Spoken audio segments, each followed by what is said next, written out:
여러분, 성경에는 성도들이 마땅히 해야 할 일들을 자주자주 들려주고 있습니다. 그것은 구원받은 성도의 당연한 삶의 의무이기 때문이지요.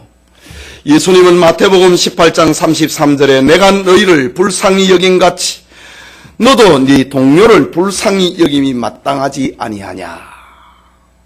이웃과 형제를 불쌍히 여기는 것, 성도의 마땅한 의무라는 것입니다. 누가복음 12장 5절에는 마땅히 두려워할 자를 내가 너희에게 보이리니 곧 죽인 후에 또한 지옥에 던져넣는 권세 있는 그를 두려워하라. 내가 참으로 너희에게 이르노니 그를 두려워하라. 세상을 두려워하지 말고 하나님을 두려워하면서 사는 것, 성도의 마땅한 의무입니다. 누가복음 15장 32절에는 이 내 동생은 죽었다가 살아났으며 내가 잃었다가 얻었기로 우리가 즐거워하고 기뻐하는 것이 마땅하니라. 죄인 하나가 회개하고 하나님의 품으로 돌아올 때에 성도들이 서로 기뻐하는 것, 그거 당연하고 마땅하다는 말입니다. 베드로와 사도들은 사도행전 5장 29절에 사람보다 하나님께 순종하는 것이 마땅하니라. 법정 앞에 서서 내가 누구의 말을 들어야 될 것인가? 나는 하나님의 말을 들을 것이다. 이것이 성도의 마땅하다, 의무다 라고 말을 했습니다. 베드로후서 3장 11절과 12절에는 너희가 어떠한 사람이 되어야 마땅하냐? 거룩한 행실과 경건함으로 하나님의 날이 임하기를 바라보고 간절히 사모하라. 거룩하고 경건한 생활을 하고 하나님의 날, 예수님의 재림의 날이 다가오는 것을 사모하면서 살라라고 합니다. 사도 바울은 로마서 15장 1절에 믿음이 강한 우리는 마땅히 믿음이 약한 자의 약점을 담당하고 자기를 기쁘게 하지 아니할 것이니라고 했습니다. 성도는 이기주의자가 되어서는 안 되고 사람의 약점을 폭로하고 그것을 약점을 찾고 있는 그런 사람이 되어서는 안 되고 약점을 담당해 주어라. 이것이 성도의 마땅한 의무다고 합니다. 로마서 15장 27절에는 영적인 것을 나누어 가졌으면 육적인 것으로 그들을 섬기는 것이 마땅하니라. 성도는 하나님의 말씀을 전하는 목사와 목사를 섬기는 것, 그건 마땅하다라고 합니다. 사도 요한은 요한일서 4장 11절에 사랑하는 자들아 하나님이 이같이 우리를 사랑하셨은즉 우리도 서로 사랑하는 것이 마땅하도다. 성도 안에 서로 사랑하는 것 마땅하다고 합니다. 요한 3서 1장 8절에는 우리가 이 같은 자들을 영접하는 것이 마땅하니 이는 우리로 진리를 위하여 함께 일하는 자가 되게 하려 함이니라. 전도자를 영접하고 전도인을 선대하는 것, 그거 마땅하다라고 합니다. 이처럼 구원받은 성도의 마땅한 삶의 의무에 대해서 성경은 자주자주 우리에게 교훈합니다. 오늘 성경은 사도 바울이 데살로니가 교회 성도들에게 들려주고 있는 메시지입니다. 알다시피 데살로니가 전서는 고난 가운데 있는 성도들이 믿음과 소망과 사랑으로 든든히 서가고 있는 모습을 보고 내가 지금까지 많이 걱정했는데 이제 걱정하지 않아도 되겠구나, 감사하다, 이 내용을 담고 있는 것이 데살로니가 전서입니다. 그리고 데살로니가 후서는 믿음을 지키는 성도들이 세상을 살아가면서 실천적인 삶을 어떻게 살 것인가, 그것을 들려주고 있는 말씀입니다. 바울은 실천적인 삶을 설명을 하면서 성도가 마땅히 해야 할 일이 있는데 그것이 바로 하나님을 향한 감사다 라고 들려줍니다. 이 시간 성도의 마땅한 감사라는 제목으로 하나님의 말씀 받고자 합니다. 말씀을 듣는 우리 모두에게 하나님을 향한 감사가 풍성해지기를 소원합니다. 그러면 오늘 성경이 얘기하고 있는 하나님을 향해서 우리가 어떤 내용을 가지고 무엇 때문에 하나님 앞에 감사해야 되는가? 오늘 성경은 우리에게 세 가지를 제시합니다. 그 첫째는 하나님께서 우리를 선택하셨다고 하는 사실입니다. 우리 오늘 읽은 본문 13절, 23절 말씀에 요긴한 메시지가 다 담고 있는데 함께 읽겠습니다. 주께서 사랑하시는 형제들아, 우리가 항상 너희에 관하여 마땅히 하나님께 감사할 것은 하나님이 처음부터 너희를 택하사. 거기까지만 읽겠습니다. 우리가 마땅히 하나님 앞에 감사해야 될 것이 있는데 그것은 하나님이 처음부터 너희를 택했다라는 말입니다. 우리는 성경 여러 곳에서 하나님의 선택 교리를 발견할 수 있습니다. 그런데 오늘 본문은 하나님의 선택을 아주 분명하고 아주 선명하게 밝히고 있습니다. 선택이라고 하는 말은요, 하나님의 구원은 만인을 대상하고 있는 게 아니라는 말입니다. 하나님은 만인, 세상 모든 사람을 구원하는 것이 아니라고 합니다. 우리에게 이루어진 구원의 과정의 그 첫째가 하나님의 예정에 의한 선택입니다. 여러분, 예정이라고 하는 말은 두 가지가 있어요. 하나는 선택이라고 하는 말이고 하나는 유기, 버렸다고 하는 겁니다. 예. 선택은 하나님께서 자기 백성을 삼기 위하여서 세상의 수많은 사람들 가운데 뽑았다, 선택했다고 하는 말이고, 유기는 하나님의 이 선택에서 제외시켰다고 하는 겁니다. 그게 하나님 불공평하냐? 아닙니다. 사람은 죄인이기 때문에 그 죄인 상실된 그대로 하나님이 내버려 두었다고 하는 겁니다. 강물에 수많은 사람이 떠내려 가고 있는데 다 구원 못합니다. 몇몇 사람만 구원하는 겁니다.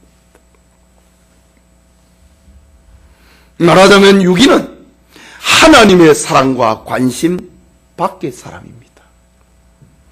구약의 이사야 선지자는 많은 사람들 중에서 이스라엘을 지명하여서 불렀다고 했습니다. 선택해서 불렀다고 했습니다. 모세는 이스라엘을 향하여 유언하기를, 여호와께서 너희를 기뻐하시고 너희를 택하심은 너희가 다른 민족보다 수요가 많기 때문이 아니니라. 너희는 오히려 모든 민족 중에 가장 작으니라. 보잘것없다 이거지. 사람의 자격과 기준에 따라서 하나님이 선택한 게 아니라는 말입니다. 말라기 1장 2절과 3절에는 여호와께서 이르시되 내가 야곱을 사랑하였고 에서는 미워하였으며 그의 산들을 황폐하게 하였고 그의 산업들 광야의 이리들에게 넘겼느니라. 하나님에게는 분명 선택과 유기가 있습니다. 이처럼 성경은 하나님의 선택의 기준을 알려주고 있습니다. 그것은 다수가 아니라 또 소수이기 때문도 아닙니다. 다수이기 때문도 아닙니다. 그것은 하나님의 기뻐하시는 뜻입니다. 하나님의 마음에 든 사람을 골랐다는 말입니다. 우리가 백화점에 가서 넥타이를 산다고 생각을 해보십시오. 여러분, 백화점에 있는 넥타이 다 사는 사람이 있습니까? 간혹 중국인들이 여기서 여기까지 주세요 그런 기사를 본 적은 있습니다. 그러나 보통 백화점에 가서 넥타이를 사면은 많이 진열되어 있는 넥타이들 가운데 자기 마음에 맞는 한두 개만 딱 선택을 합니다. 그 자기를 매든지 선물을 하든지 그렇게 합니다. 결혼도 마찬가지입니다. 모든 사람과 결혼을 하는 사람이 어디 있습니까? 자기 마음에 맞는 사람을 선택을 해서 배우자로 삼아 아내로 삼고 남편을 삼습니다. 하나님이 우리를 선택하신 이유도 이와 같습니다. 우리가 하나님의 마음에 들었기 때문입니다. 우리가 하나님의 마음에 들었다. 이때 여러분 또 내가 대단한 존재인가? 그렇게 생각하면 안 됩니다. 하나님은 우리의 자격이나 우리의 어떤 잘 믿고 충성할 것이라고 하는 이런 가능성을 보고 우리를 선택한 게 아닙니다. 가능성을 보고 선택했다고 하는 이런 논리를 펴는 이 이론을 가리켜 예지예정이라고 합니다. 하나님 그거 아닙니다. 우리가 설명할 수 없는 하나님의 지혜, 우리가 다 이해할 수 없는 하나님의 지시, 우리가 형용할 수 없는 무한한 하나님의 사랑이 처음부터 에베소서에는 창세 전에 우리를 선택하셨다라고 합니다. 여러분, 세상의 수많은 사람들 가운데서 우리가 하나님의 선택을 받았다고 하는 것, 이것은 인간의 언어로는 표현할 길이 없습니다. 지옥 백성인 우리로 천국 백성 삼으신 것을 어떻게 사람의 언어로 표현할 수 있겠습니까? 여러분, 오늘 이 시간에 이 산소와 공기의 고마움을 감사합니다 하고 온 사람이 있습니까? 없어요. 너무 크기 때문에. 그러나 이 산소는 5분만 안 쉬면 마시지 못하면 죽습니다. 산소가요, 심장에 5분만 공급 안 되면 죽어버립니다. 너무 고맙고 너무 큰 일이기 때문에 우리는 감사를 잊어버리고 삽니다. 그런데 딱 중환자실에 가서 산소 호흡기를 딱 끼면 공기가 얼마나 고맙다고 하는 것을 그때서야 알게 됩니다. 여러분, 하나님의 사랑이 얼마나 크고 놀라운 것인가. 그거 우리 잊어버리면 안 됩니다. 죄 많고 실수 많고 부족한 것이 헤아릴 수 없는 우리가 하나님의 영원한 사랑 가운데 들어왔다고 하는 이것은 인생 최고의 행복입니다. 그래서 모세는 저 이스라엘 백성들을 향하여서 유언적인 설교를 하면서 이런 말을 합니다. 신명기 33장 29절에 이스라엘이여 너는 행복한 사람이로다. 여호와의 구원을 너같이 얻은 백성이 누구냐? 라고 했습니다. 저 애굽의 노예 생활을 하고 있는 이스라엘 백성들에게 하나님이 10가지 재앙에서 벗어나게 해주셨고 죽음에서 벗어나게 하시고 홍해를 가르고 광야를 통과하면서 만나와 메추라기와 반성의 생수를 마시게 하시고 그리고 구름기둥과 불기둥의 인도를 받아서 40년 동안에 걸쳐서 요단강 동편 가나안 땅이 보이고 있는 이 여기에까지 이르게 된 것. 이스라엘이여 너는 행복한 사람이로다. 여호와의 구원을 이같이 얻은 백성이 누구냐? 예수님이 우리를 위하여서 십자가에 죽으신, 이거는 출애굽의 사건과 그거는 그림자고 그 본질은 예수님의 십자가 죽으심입니다. 이 같은 사랑을 받은 자가 누가 있느냐라고 했습니다. 여러분은 하나님의 백성으로 선택되었다고 하는 사실 앞에 깊이 생각하고 있는 이가 있습니까? 하나님의 선택 교리는 데살로니가 성도들처럼 극심한 고난과 박해 속에서도 삶의 어떤 형편과 처지 가운데서도 영원한 감사, 마땅한 감사를 올려야 될 내용이라는 말입니다. 그래서 바울은 고난 속에 처해 있는 데살로니가 교인들에게 그들이 고난을 받고 있는데 참 안됐구나, 너가 위로받기를 원한다, 내가 격려하기를 원한다, 이 말을 하기보다 하나님의 선택의 사실 앞에 마땅히 감사해야 된다, 그 말을 하고 맨 마지막에 16절 17절 맨 마지막에 하나님 우리 아버지께서 너희 마음을 위로하시고, 고난당하고 있는 데살로니가 교회 성도들을 두고 하는 말입니다. 누구 먼저 하나님 앞에 마땅한 감사를 올려야 된다. 이 말을 다 하고 난 다음에 하나님 우리 아버지께서 너희 마음을 위로하시고 모든 선한 일과 말에 굳건하게 하시기를 원하노라. 네, 마지막에 이야기를 합니다. 그런데 우리는 거꾸로 잡고 있다고. 하나님의 선택이라고 하는 것은 세상의 어떤 것과도 비교할 수 없는 엄청난 축복을 담고 있기 때문입니다. 여러분, 미국의 초대 대통령 조지 워싱턴이지요. 그는 태어날 때부터 몸이 약했습니다. 그래서 주변의 사람들은 이 아이는 오래 살지 못할 것이다. 곧 죽을 것이다. 라는 말로 수군거렸습니다. 18세기였으니까. 병 걸리면 죽는 거예요. 아니나 다를까 워싱턴은 17살과 22살에 3번이나 말라리아에 걸려서 죽을 고비를 넘깁니다.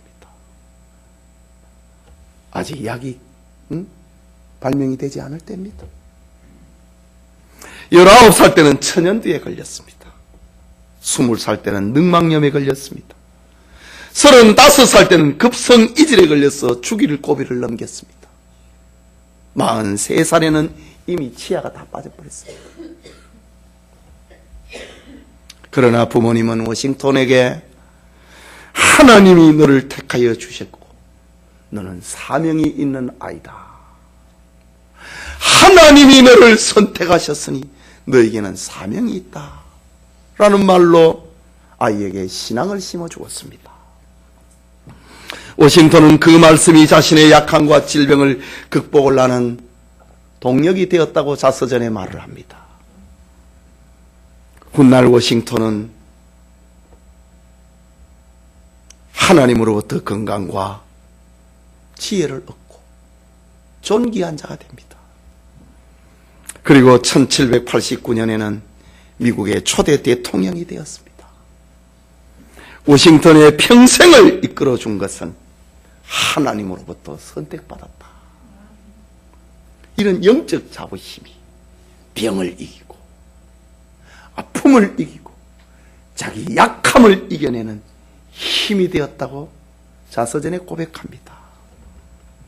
하나님의 선택신앙이 그를 온갖 역경을 극복하게 한 힘이 되었다는 것입니다.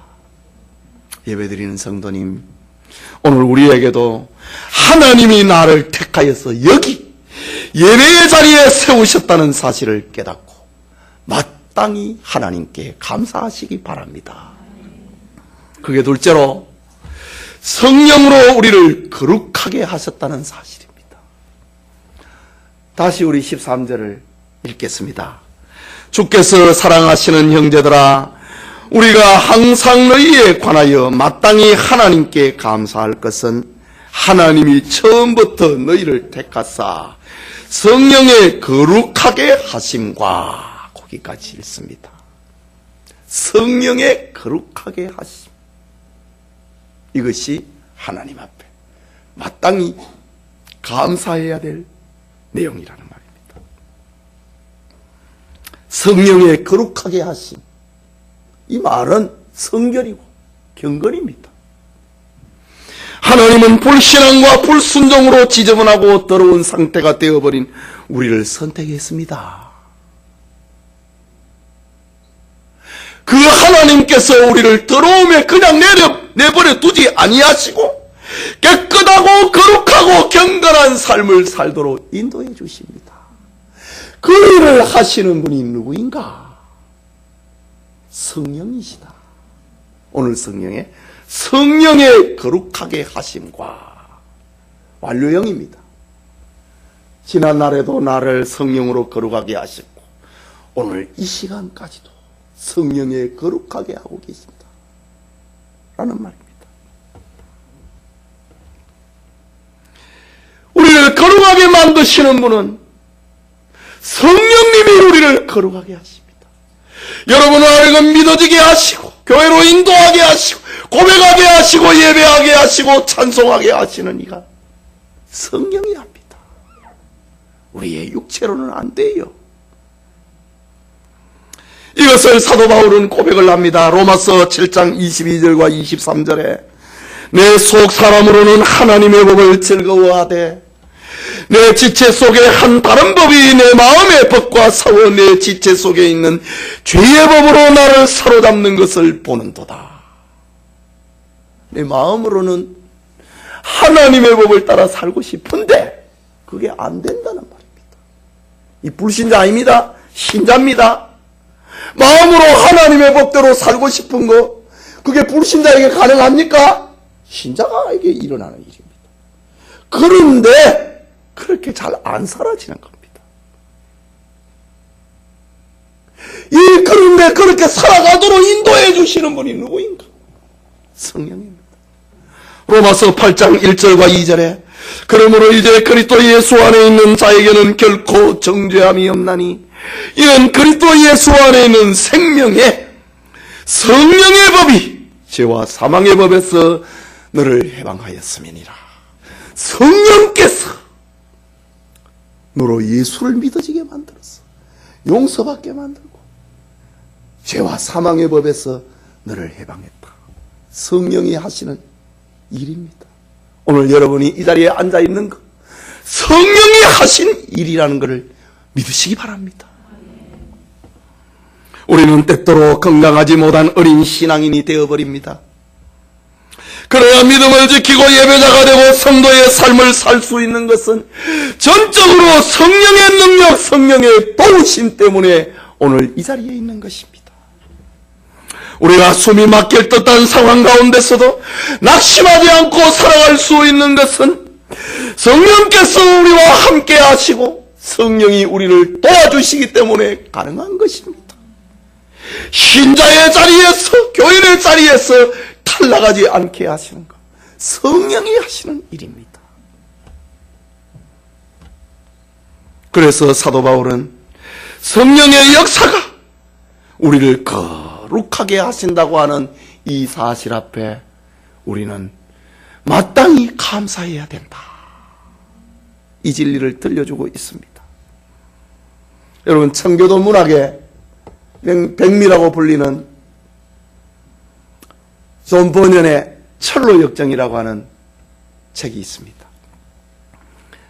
그 안에는 온갖 우화적인 이야기지만은 성경의 진리를 담고 있습니다. 그래서 청교도 문학의 백미라고 합니다.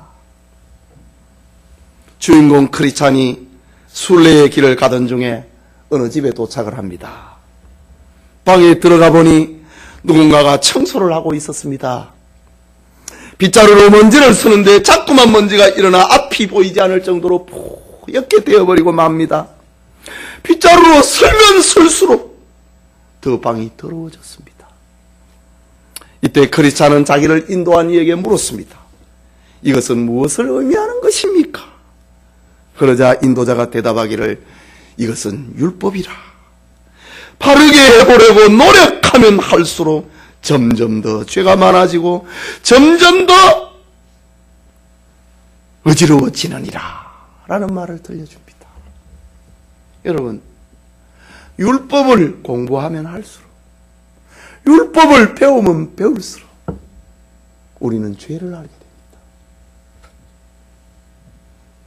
그러니까 율법을 모르면 자기가 무슨 죄인인지 몰라요. 밖에 다니는 사람에게 물어보십시오. 율법을 모르는 사람은 내가 왜 죄인이냐고 합니다. 화를 냅니다. 모르니까. 율법을 배우면 배울수록, 성경을 알면 알수록 나는 죄인이 되는 겁니다. 사도 바울이 오라 나는 공고한 사람이로다 이 사망의 몸에서 누가 나를 건져내랴. 이거는 불신자가 하는 말이 아닙니다. 초신자가 하는 말이 아닙니다. 성경을 연구하고 성경을 공부하면 할수록 나는 더 큰 죄인이라는 것을 알게 되는 겁니다. 여러분에게 죄의식이 없으면요, 그건 성경을 몰라서 그렇습니다. 성경을 많이 읽으세요. 구약의 율법 모세오경을 읽으십시오. 그러면 여러분이 얼마나 큰 죄인이라는 것을 알려줄 것입니다. 성경을 안 읽으니 자기가 어떤 죄인인 줄 몰라.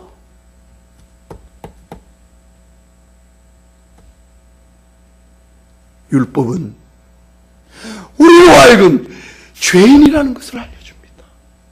먼지를 쓸면 쓸수록, 율법을 공부하면 공부할수록 자욱해집니다. 그렇지 않니 다시 옆방으로 갔습니다. 옆방에도 똑같이 먼지가 많이 있는데 소녀가 물을 뿌리면서 방을 쓸고 있습니다. 그런데 금방 깨끗하게 됩니다. 크리스찬이 물었습니다. 이것은 무슨 뜻입니까? 라고 물었습니다. 그러자 인도자는 이것은 성령이고 은혜의 역사입니다. 라고 대답해 주었습니다. 참 청교도 문학의 백미답습니다. 여러분, 이 이야기는 인간의 힘으로는 하나님의 말씀을 지키거나 거룩해질 수 없다는 것을 알려주는 말입니다. 거룩은 오직 성령의 은혜를 받아야, 성령의 역사가 있어야 우리를 거룩하게 변화될 수 있다는 것을 알려주는 말씀입니다. 예배드리는 성도님, 우리를 거룩하게 하시는 성령님의 도움과 은혜를 마땅히 감사하시기 바랍니다. 마지막으로 진리를 믿음으로 구원받게 하신 사실에 감사하라고 합니다. 13절 마지막을 보십시오. 진리를 믿음으로 구원을 받게 하시매니. 진리가 뭡니까? 바로 예수 그리스도입니다. 예수님이 진리입니다. 요한복음 14장 6절에 내가 곧 길이요 진리요 생명이니 나로 말미암지 않고는 아버지께로 올 자가 없느니라. 예수님 자신이 진리입니다. 진리를 믿음으로 구원을 받게 하신 하나님께 감사한다. 예수님을 말하는 겁니다.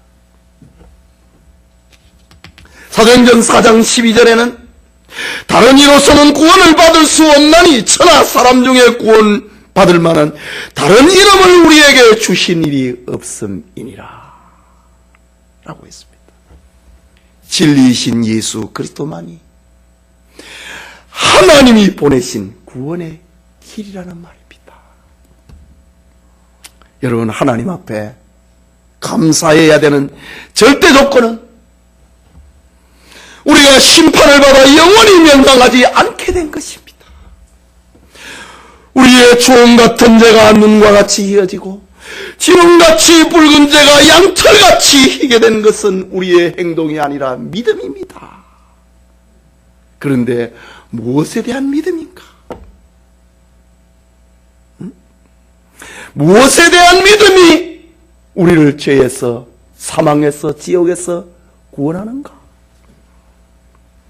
오늘 성경은 진리, 곧 예수 그리스도에 대한 믿음이 우리로 구원받게 한다는 겁니다. 이거를 우리 앞에 펼쳐놨다는 그 사실 앞에 성도는 마땅히 감사해야 된다고 합니다. 여러분, 만일 구원의 조건이 지식이라고 한다면은 우리 중에 많은 사람들은 제외되어 버리고 말 것입니다. 구원의 조건이 돈이라고 한다면 우리 중에 몇몇 사람은 탈락해야 됩니다. 구원의 조건이 명예와 높은 지위에 있다면 우리 대부분은 소망을 잃어버리고 말 것입니다. 구원의 조건이 신장의 크기나 건강 상태라고 하면은 키 작은 사람은, 몸이 약한 사람은 구원에서 다 떨어져야 됩니다.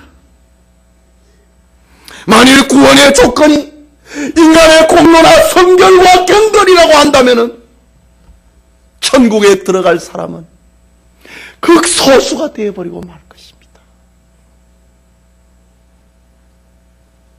성인이라고 하는 이름을 얻어야 되니까.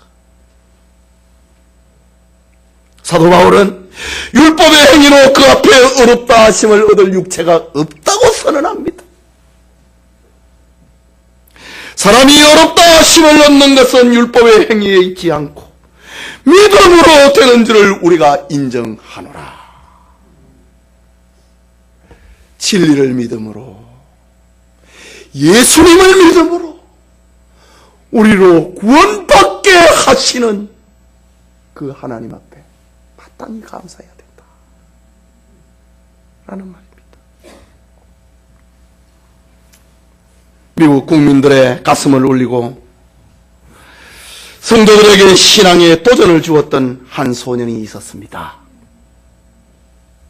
예배 시간 그 왔다 갔다 하면 안 돼요. 그 이름은 라이언 화이트입니다. 라이언은 태어날 때부터 혈우병을 앓았습니다. 수술을 받던 중에 수혈 과정에서 그만 에이즈에 걸리고 말았습니다.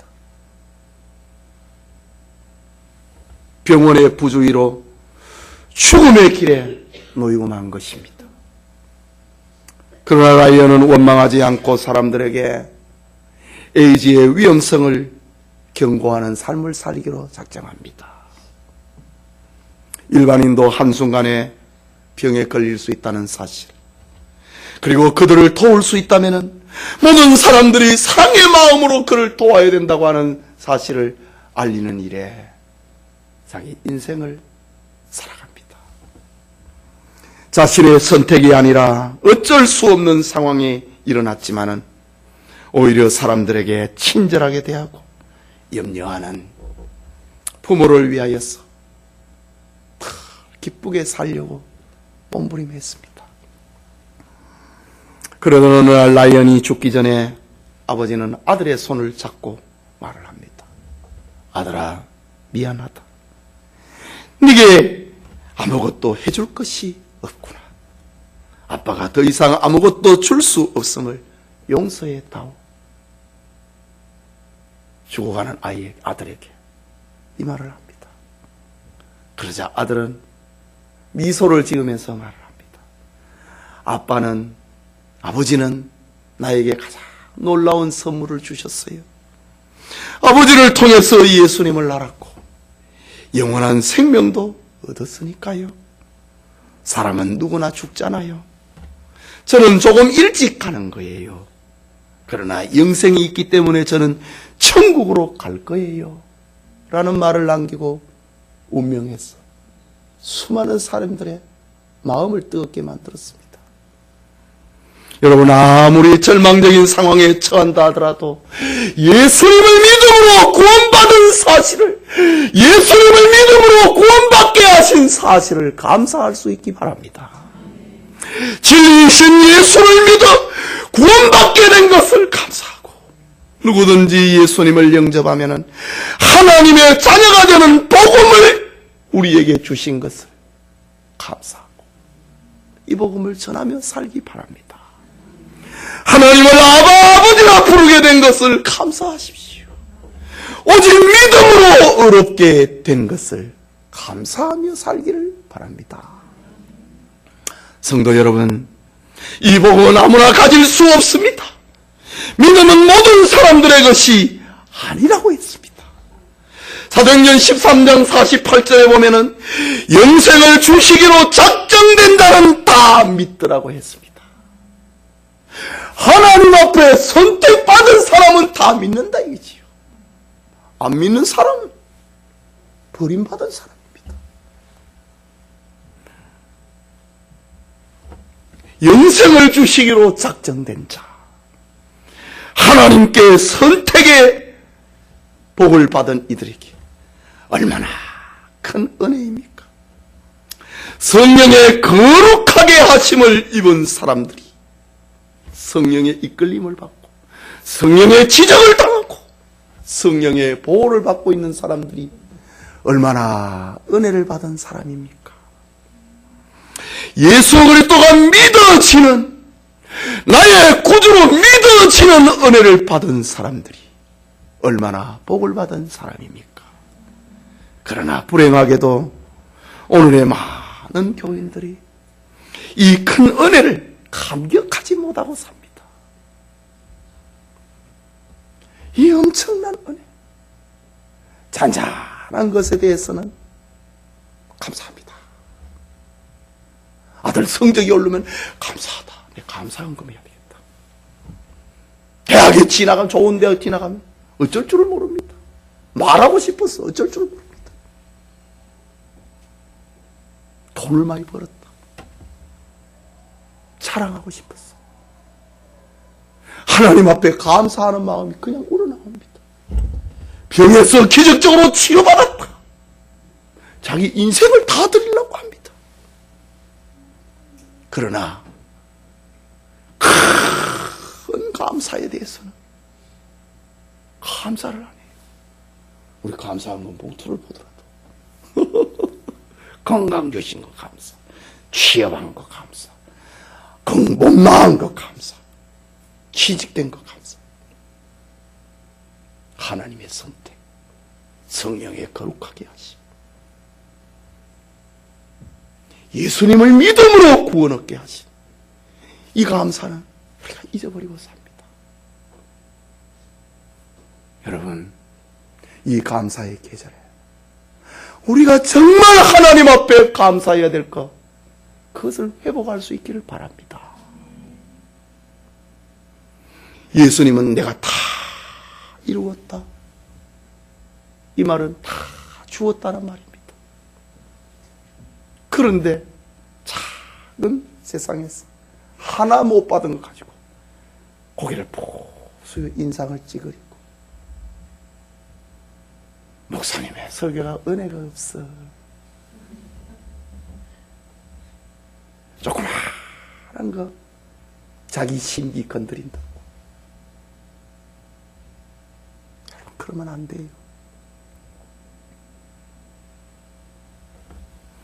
종교개혁자 마틴 루터는 기독교인과 비기독교인을 구별하는 결정적인 기준은 감사할 줄 아느냐, 감사를 모르느냐, 거기에 있다고 했습니다.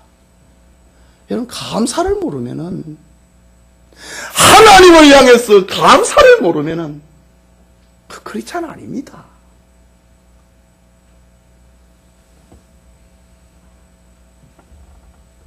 영미문학의 황금시대를 이루었던 셰익스피어는 불태면 불어라 겨울바람아, 눈보라 섞여치니 사정도 없다마는 감사를 모르는 인생보다는 모질지 않구나 라는 말을 남겼습니다. 저 대서양의 차가운 눈보라, 얼마나 차갑고 모집니까? 그러나 그것이 아무리 차갑고 모진 바람이라 하더라도 하나님을 향하여 감사를 모르는 사람보다는 모질지 않구나, 그런 말을 했습니다. 어떤 부인이 7살 난 아이를 데리고 이웃집에 놀러 갔습니다. 오늘 이야기 많이 하니까 편하지요? 오늘 교리 설교입니다. 선택, 예정, 거룩, 구원. 교리 설교는 딱딱하고 어려우니까 부드럽게 하려고 내가 오늘 예화를 많이 쓰고 있어요. 교리는 얼마나 딱딱합니까? 그래서 창문을 오늘 좀 많이 만들어갖고 환하게 지금 밝히려 하려고 예화는 이럴 때 쓰는 거예요.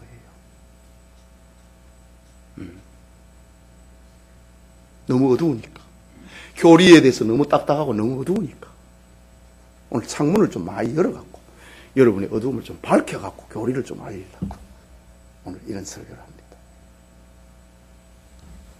7살 난 아이를 데리고 이웃집에 엄마가 놀러 갔습니다. 그럴 수 있잖아요? 그러자 이웃집의 주인이 꼬마 아이에게 예쁜 사과를 하나 줬습니다. 그럼 이 아이가 아무 말을 안 하는 거예요. 받기만 하는 거예요. 아이의 엄마가 얼마나 민망하겠어요.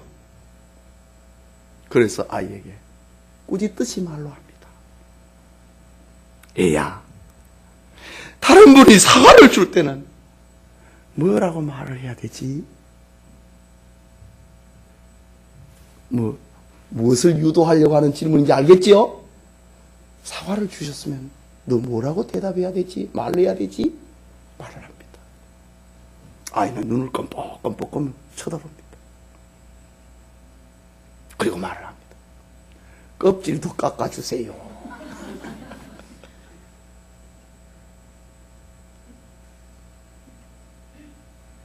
하나를 주면 더 달라고 합니다. 왜 이거 줬냐? 먹을 수 있도록 깎아주지. 이것은 감사를 잃어버린 오늘의 세대를 꼬집는 이야기입니다. 여러분, 우리의 삶에 감사가 없다면 성숙함이 없고 믿음이 없는 사람입니다. 하나님이 우리를 선택하시고 성령으로 거룩하게 하시고 진리이신 예수 그리스도를 믿어 구원받게 하시는 성삼위 하나님께 마땅한 감사를 올려드리는 우리 모든 영천의 가족들이 되시기를 소원합니다. 우리 같이 기도합시다. 말씀을 받았습니다. 이번 한 주간 동안에는 감사절을 앞에 두고 특별 새벽 기도도 합니다. 여러분, 잔잔하게 그거 붙들고 흔들지 말고 본질적인 거, 어떤 환경과 처지에서도 빼앗길 수 없는 이런 감사, 하나님 앞에 올려드리는, 작은 것에 대해서는 고맙습니다 하고 큰 것에 대해서는 감사할 줄 모르면 하나님이 뭐라 하시겠어요? 말씀을 생각하고 감사의 사람이 이 본질적인 것, 저 데살로니가 교회 성도들이 위로받아야 될 것도 많고 치료받아야 될 것도 많고 격려받아야 될 것도 많지만 그것보다 먼저 하나님 앞에 마땅한 감사를 드려야 된다. 이것입니다. 기도합시다.